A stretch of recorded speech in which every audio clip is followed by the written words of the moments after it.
Good morning everyone. हम इस topic में बात करेंगे पॉलिटी के बारे में, नहीं संसद के सत्र के बारे में। ठीक है, मेनली रूप से संसद के 3 सत्र होते हैं, बजट सत्र, मानसून सत्र में शीतकालीन सत्र। ठीक है, एक नियम है, एक जुलेम डक का अर्थ होता है नई लोकसभा के चुनाव के बाद पुरानी लोकसभा का अंतिम सत्र के लिए बैठना।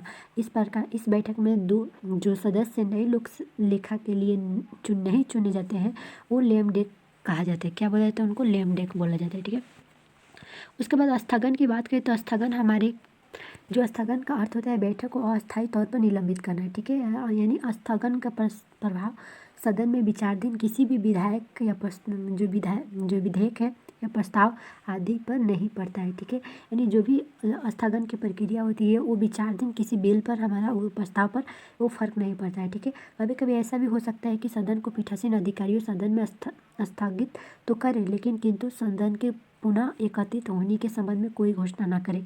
इस प्रकार के स्थगन को अनिश्चित काल के लिए स्थगन यानी साइन डाई स्थगन कहते हैं। ठीक है, नेक्स्ट सत्रवसान की बात करें तो सत्रवसान का अर्थ होता है अलग होना। ठीक है, यानी सत्रवसान का सदन एक सत्र को समाप्त करता है जबकि विघटन सदन को ही समाप्त कर देता है। यानी एक सदन को समाप्त करना जो भी हमारा प्रक्रिया होती है वो क्या होता है,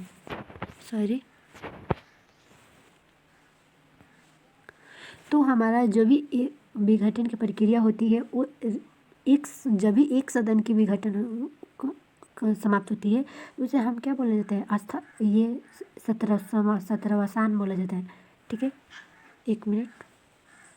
ठीक है, उसके बाद बात करें तो जब भी हमारा सिर्फ लोकसभा में विघटित होता है, ये जो विघटन की प्रक्रिया होती है वो हमारा मेनली कहाँ होता है, लोकसभा में होता है। ठीक है, लोकसभा में विघटित होता है। ठीक है, विघटन के बिल का प्रभाव की बात करें तो विघटन का बिल जो प्रभाव की बात करें तो ये जो बिल लोकसभा में लंबित होते हैं वो सभी व्यापकगत अर्थात यानी समाप्त हो जाते हैं। जब भी लोकसभा में लंबित होते हैं वो पूर्णतः समाप्त हो जाते हैं। ठीक है, और बात करें हम ये लोकसभा में पहुँचे हो शुरुआत होता है। ठीक है, और जो बिल लोकसभा में पारित तो हो चुके हैं किंतु राज्यसभा में लंबित हो तो लोकसभा का विघटन होने पर व्यापकगत अर्थात यानी समाप्त हो जाते हैं। यानी जब भी लोकसभा का विघटन होगा तो वो स्वतः समाप्त हो जाएगा। ठीक है, यानी राज्यसभा में लंबित होने के बावजूद भी, और जो बिल राज्यसभा में शुरू हुए हैं और राज्यसभा में हो रहे लंबित है तो लोकसभा द्वारा पारित नहीं किए जाते हैं। ठीक है, और वे विघटन पर समाप्त नहीं होते क्योंकि वो राज्यसभा के बिल है और राज्यसभा में लंबित है। किंतु अगर लोकसभा में वो बिल आया है और राज्यसभा में लंबित है तो उसको भी वो लोकसभा के विघटन होने के तुरंत बाद उसको समाप्त कर दी जाती है। ठीक है, नेक्स्ट चलते हैं। नेक्स्ट हमारा है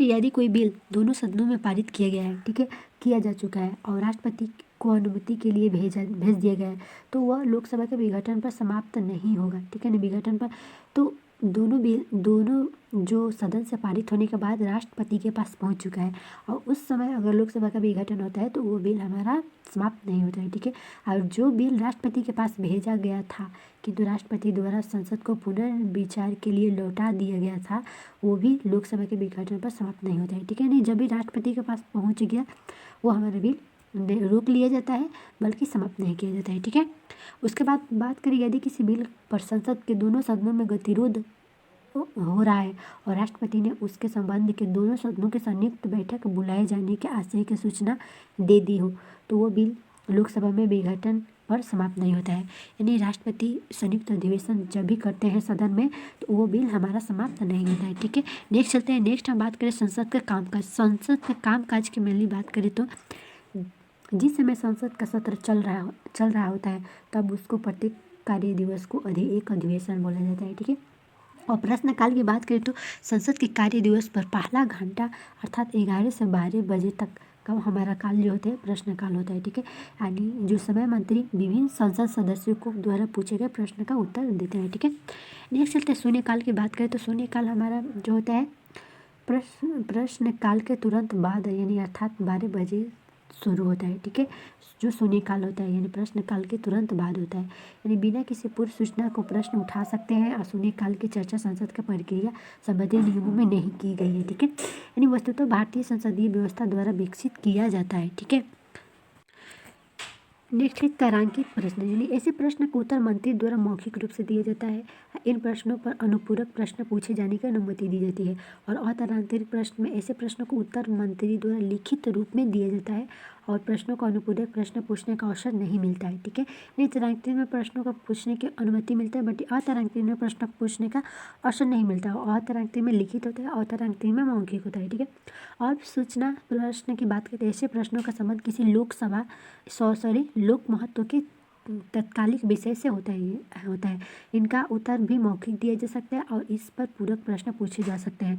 अल्प सूचना प्रश्न गैर सरकारी सदस्य से नहीं पूछा जाता है। अल्प सूचना प्रश्न का उत्तर प्रश्नकाल के तुरंत बाद में दिया जाता है। ठीक है, नहीं अल्प सूचना का प्रश्न होता है जो वो प्रश्नकाल के तुरंत के बाद होता है और ये गैर सरकारी सदस्यों से नहीं पूछा जाता है। ठीक है, नेक्स्ट चलता है, नेक्स्ट है प्रस्ताव यानी मोशन और रिजोल्यूशन। ठीक है, तो इसका बात करें तो संसद की कार्यवाही विभिन्न प्रस्ताव और संकल्पों के माध्यम से चलाई जाती है। ठीक है, संसद में किसी भी कार्य को संबंधित कार्यवाही को प्रस्ताव के रूप में ही प्रस्तुत किया जाता है और संकल्प प्रस्ताव से भिन्न होता है जो प्रस्ताव होता है। ठीक है, और वो प्रस्ताव का ही एक प्रकार है जो प्रस्ताव को अपने आप में पूर्ण होता है, प्राय उसे संकल्प कहा जाता है। यानी प्रस्ताव अपने आप में पूर्ण होता है वो संकल्प होता है। ठीक है, और संकल्प में समानता जो किसी मत का दृष्टिकोण राय या उद्देश्य की प्रस्तुति होती है और यह उद्देश्य प्रति सदन की सहमति पर व्यक्त किए जाते हैं। यानी जो संकल्प होता है मत दृष्टिकोण के हिसाब से उनके जो उद्देश्य हैं और सदन की सहमति पर ही व्यक्त किया जाता है। ठीक है, नेक्स्ट चलते हैं, नेक्स्ट हमारा है इसमें विश्वास प्रस्ताव की बात करें तो विश्वास प्रस्ताव ये प्रस्ताव मंत्रिपरिषद की ओर से लोकसभा में प्रस्तुत किए जाते हैं। किसके द्वारा? मंत्रिपरिषद के द्वारा। किसमें?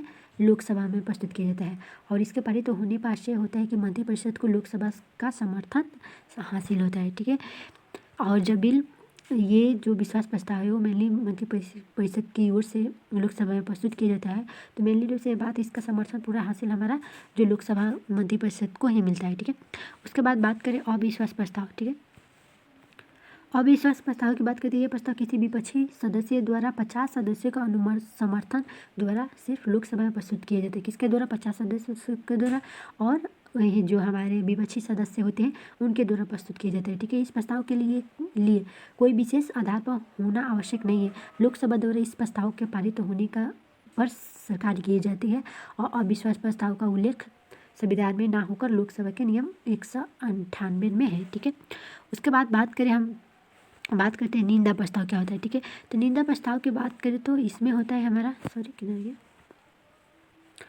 निंदा प्रस्ताव की बात करें तो ये निंदा प्रस्ताव भी सिर्फ लोकसभा के विपक्ष के किसी सदस्य द्वारा ही प्रस्तुत किए जाते हैं। ठीक है, यानी सरकार के किसी मंत्री या मंत्रियों के समूह द्वारा संपूर्ण मंत्रिपरिषद के विरुद्ध उसके कार्य और नीतियों के प्रति असहमति प्रदर्शित करने के लिए दिया जाता है। ठीक है, यदि यह प्रस्ताव लोकसभा पारित हो जाता है तो मंत्रिपरिषद के लिए इस्तीफा देना जरूरी नहीं होता है। ठीक है, यानी निंदा प्रस्ताव की बात करें तो यह प्रस्ताव लोकसभा में पारित हो जाता है, मंत्रिपरिषद के लिए इस्तीफा देना जरूरी नहीं होता, किंतु उस पर यह दबाव आ जाता है कि वो जल्द से जल्द और विश्वास प्रस्ताव या किसी के माध्यम से लोकसभा में अपना बहुमत सिद्ध करें। ठीक है, तभी इस्तीफा देने की आती है। ठीक है, विशेषाधिकार की बात करें तो विशेषाधिकार ये प्रस्ताव किसी भी सदस्य द्वारा किसी सदन में, इसमें ये बात है कि यह प्रस्ताव किसी भी सदस्य द्वारा किसी भी सदन में तब प्रस्तुत किया जाता है जब उसे लगता है कि किसी मंत्री या मंत्रियों ने गलत तथ्य देकर संसद सदस्यों के विशेषाधिकार का उल्लंघन किया है। ठीक है, यानी विशेषाधिकार का मतलब आप समझ गए कि जब भी सदन में प्रस्तुत किया जाएगा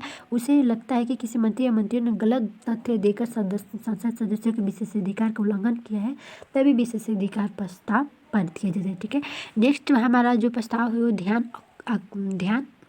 ध्यानाकर्षण प्रस्ताव होता है। ठीक है, तो ध्यानाकर्षण प्रस्ताव की बात करें तो माध्यम से सदन का कोई सदस्य अध्यक्ष या सभापति अग्रिम अनुमति से किसी मंत्री का ध्यान एक की ओर आकर्षित, आज यहीं तक रखते हैं यानी ध्यानाकर्षण प्रस्ताव तक। ठीक है, नेक्स्ट टॉपिक में हम स्थगन प्रस्ताव और ध्यानाकर्षण प्रस्ताव को डिटेल्स में पढ़ेंगे। ठीक है, ओके बाय।